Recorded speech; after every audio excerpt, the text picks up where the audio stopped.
Hi there, it's Cheryl here. Have you ever heard the saying, unforgiveness is like drinking poison, hoping the other person will die? But I want to share with you a different picture. I think unforgiveness is a prison, and the person behind the bars is you. Let me tell you about the man I met in a shopping mall. Before he said a word to me, I noticed his shoulders were like slumped down. He was bent forward as though he was carrying something heavy on his shoulders that nobody else could see.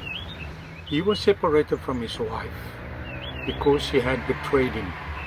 He was so deeply hurt that he cursed her and hoped that she suffers because his life is ruined. It's her fault, he said to me. How could she do that to me? You know, I was just at a loss for words. I didn't have nothing that I could say to comfort this man. And I said to him, you know, we've got absolutely no control of what other people say and do to us. I went on saying to him that Jesus had every reason not to forgive. I mean, he was whipped, he was mocked, they spat on him, they nailed him to the cross. Yet still he said, Father, forgive them.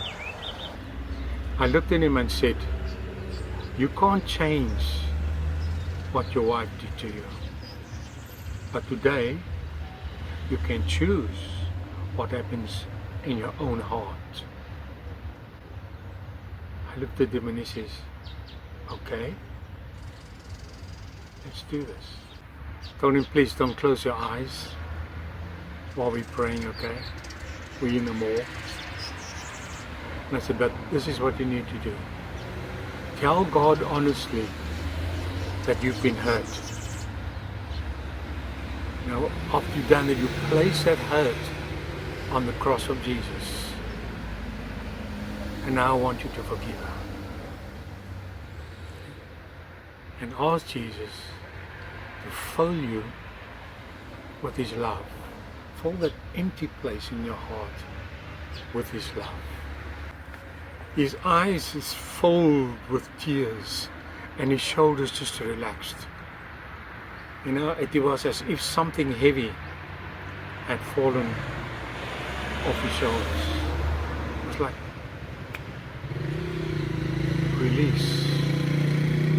And in my eyes, I could see there's a prison door that was opened.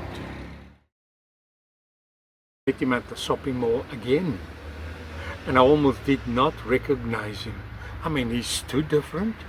His face had changed. And he was actually smiling. And he said to me, I phoned my wife a few times. We spoke. I asked for forgiveness. And you know what? I am going home. If this story has touched your heart, leave a note in the comment section. Or if you need help, also leave a note in the comment section. And I will pray with you.